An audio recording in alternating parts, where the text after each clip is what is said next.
हमारे यूनिवर्स में कुछ लॉ ऐसे हैं जिसकी वजह से हम एक दूसरे से और इस यूनिवर्स से जुड़े हुए हैं। लॉ ऑफ अट्रैक्शन ये उन्हीं में से एक है। और ये लॉ आज से नहीं है, लेकिन तब से है जब से इस यूनिवर्स की उत्पत्ति हुई है। द सीक्रेट बुक में बताया गया है कि आप जैसा सोचोगे वैसा पाओगे।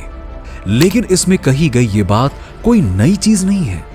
ये बात आपको मानव इतिहास के हर धार्मिक ग्रंथ और उनकी फिलॉसफी में देखने को मिलती है। लेकिन हम उसे किस तरीके से समझते हैं वो हमारी सोच पर निर्भर करता है।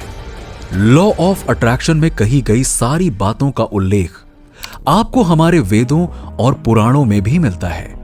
हमारे गुरु और ऋषि मुनियों द्वारा लिखे इन ग्रंथों में आपको कहीं ना कहीं लॉ ऑफ अट्रैक्शन की नींव जरूर देखने को मिलती है।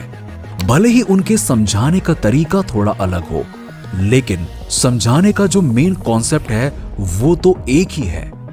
और आज के इस वीडियो में मैं आपको बताऊंगा कि लॉ ऑफ अट्रैक्शन का यह सिद्धांत किस तरह से श्रीमद् भगवत गीता से जुड़ा हुआ है।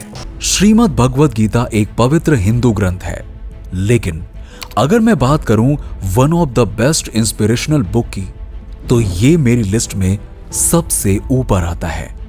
जैसे कि आपको पता है कि इस पुस्तक में श्री कृष्ण और उनके प्रिय मित्र अर्जुन के बीच हुआ एक वार्तालाप है।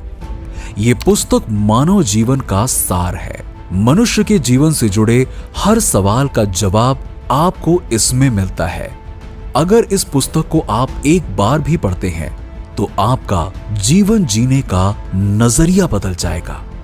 अगर हम लॉ ऑफ अट्रैक्शन की बात करें तो वो हमें कहता है कि आप जैसा सोचते हो वैसा आप पाते हो।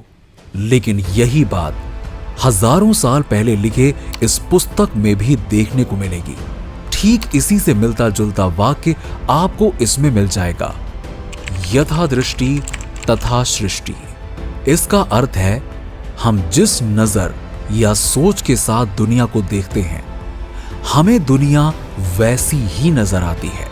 कहने का तात्पर्य यह है कि मनुष्य की जैसी दृष्टि होगी वैसी ही उसकी सोच बनेगी, और जैसी उसकी सोच होगी उसे हर चीज वैसी ही नजर आएगी।